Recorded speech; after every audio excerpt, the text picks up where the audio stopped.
astronauts can see Tiangong 1. And the panel of Tiangong 1 has adjusted to a 0 degree. Now, they have been in a relative distance of less than 50 meters. CCD 标志灯切小攻略。前期主持人也介绍过。We've meant 40 meters, around 30 meters. The manual docking relies on targets on the objective vehicle.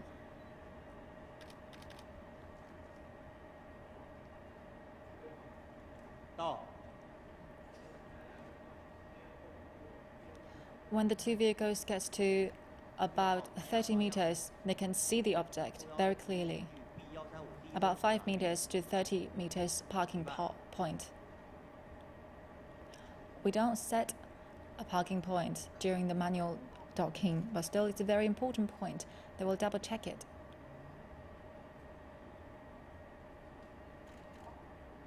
神舟9号，我是曙光，30米。长城报告，申请发送 B135飞船翻板停控。神舟9号明白。16号 B135发出。 Shenzhou 9 wouldn't stay at 30 meters point for long, but they will make sure they arrive at the point and get support from ground control. 30 meters without stop, they're still moving it forward. 25 meters. 北京明白。各号注意，我是北京，手动控制接近正常。 An astronaut has started to adjust the position of Shenzhou 9.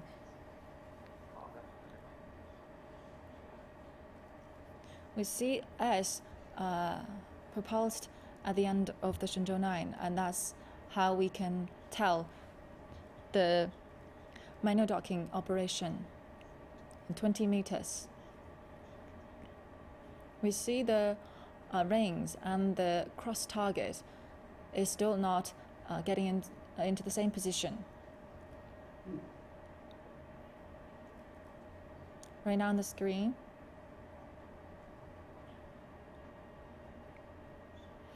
the astronaut has started to operate the two vehicles manually.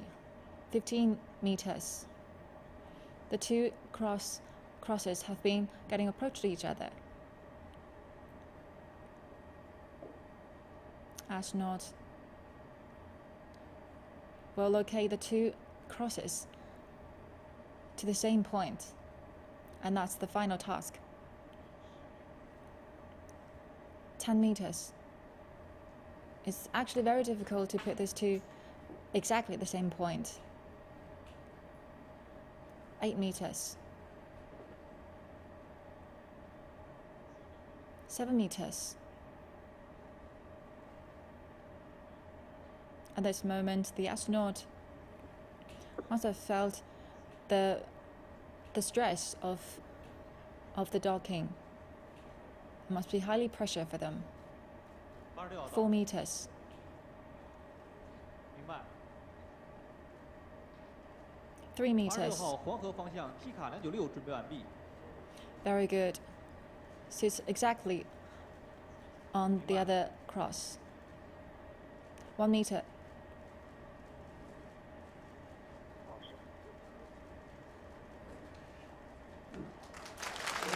Success. 长城报告，对接机构捕获。对接机构捕获。 Times of operation trial works. It's a perfect docking under the operation of astronaut Liu Wang. And that's why they have chosen him to do this. He is one of the best.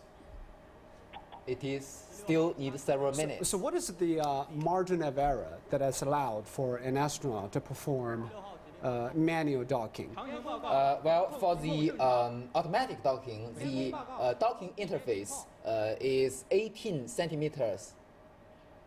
There is going to be a report.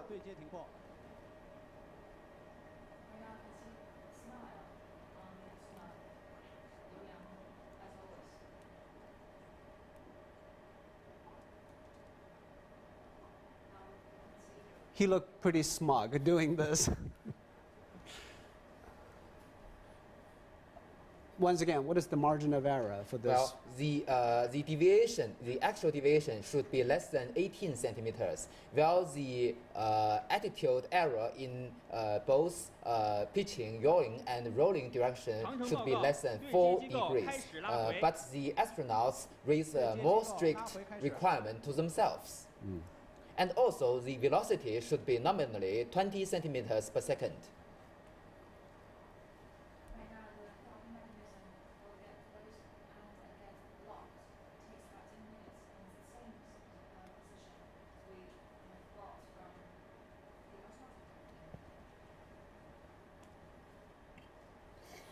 Well, it looks to me it's just like a video game. You're just playing with another object, trying to overlap the two crosses. The better you do it, the better they're connected. Yeah. The challenge is playing your video game while you're weightless. And also, this is not a video game because you are really doing the real thing. It is a spacecraft that you are maneuvering. 对接环正在拉回，状态正常。对接环拉回，状态正常。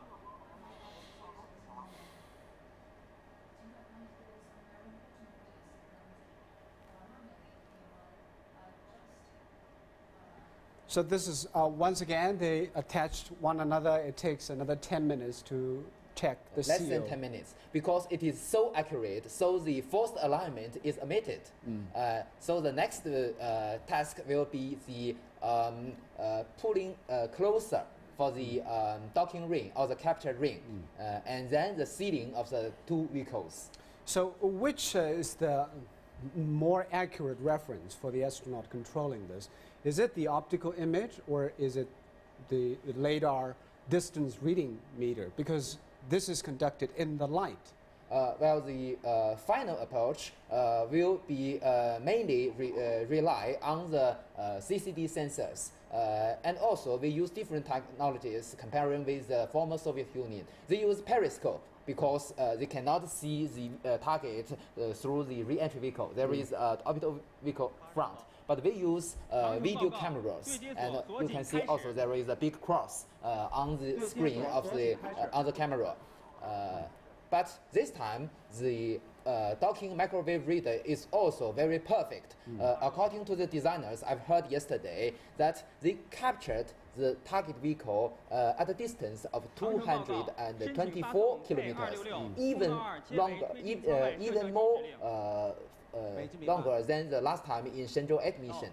And during the whole docking procedure, it's always have effective and accurate output. The final distance is 1.7 meters. This is the distance when the two vehicles forms the combination. And can the astronauts perform the similar manual docking in the dark if they need to? In the dark, it will be more convenient because we have illumination lights on Shenzhou 9 spaceship. As I have mentioned, it will be more convenient because the light is in the right direction, while the sunlight will be a disturbance to the sensors. And also, with this very precise and accurate maneuvering, it probably saves a lot of fuel because that doesn't take a lot of maneuverings of the astronauts. It saves the fuels on both spacecrafts. Quite right. You know that we control the position and attitude of the Shenzhou 9 spaceship totally on thrusters. We have translation thrusters like this, and we also have reverse control thrusters.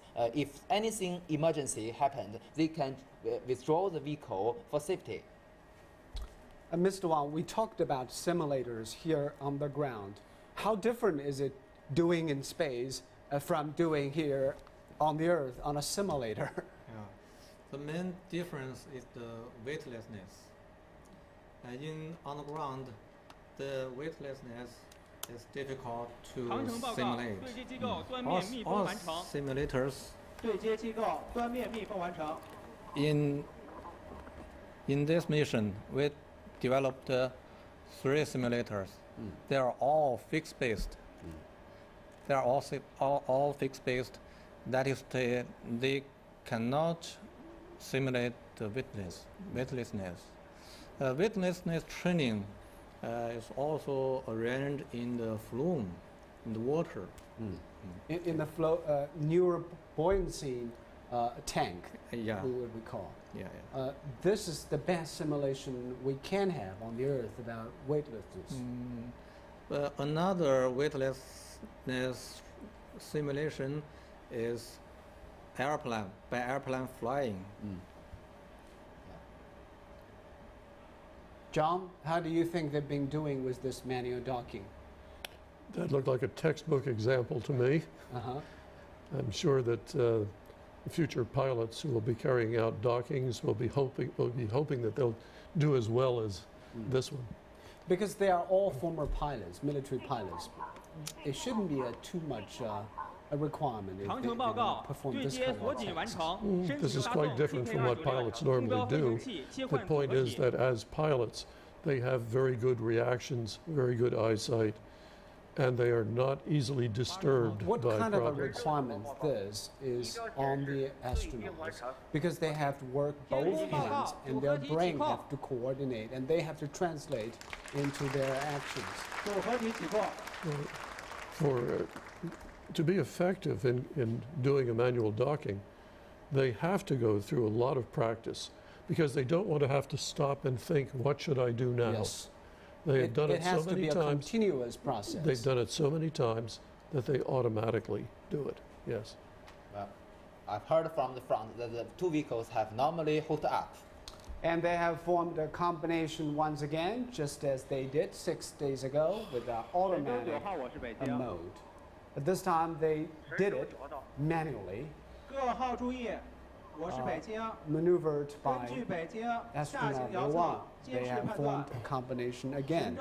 And soon they will get into Tiangong 1 once again. Yeah, within several hours. After they're checking their seal and electronics. I've heard from the front that the control of the whole combination have switched to Tiangong 1 target vehicle.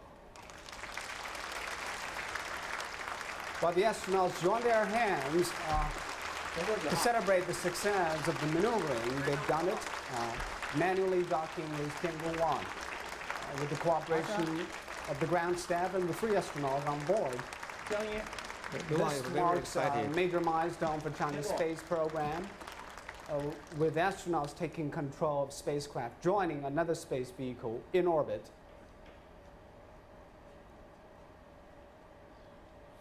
Well, they are halfway through this mission. They've done automatic rendezvous and docking, and this time they did it manually. The next mission will be successful coming back home, I think.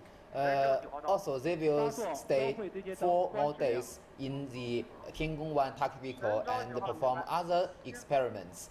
For instance, they will have the pharmacodynamic experiments on board Tiangong 1. They will eat some medicine and test the influence of the weightless environment. Because this is the first time the Chinese astronauts have stayed in space for so long, but it seems they are being accustomed to the environment pretty well. Yeah, quite right. And they've learned how to move in space, how to eat, how to drink, how to sleep in space. Yeah. That paves the way for future space missions, longer duration missions. Yeah, quite right. This is very important. As you mentioned, their status is very good. This shows the countermeasures for the influence of the zero-G environment is very effective. They feel very good. John, because 6 days ago when we first saw the image of Chinese female astronaut getting into the space lab, her movement were pretty awkward, but 6 days of staying there, they've been quite good. That's one of the interesting things about people in space. They do adapt rather quickly, but notice that they're continuing with their exercises because they know that they're not going to stay in space forever. They have to readapt to conditions on Earth, and that's the purpose of those exercises. Because we know in 6 days when they come back to Earth, that will be another challenge, especially for the female astronauts. They have to learn how to live in gravity. Yes,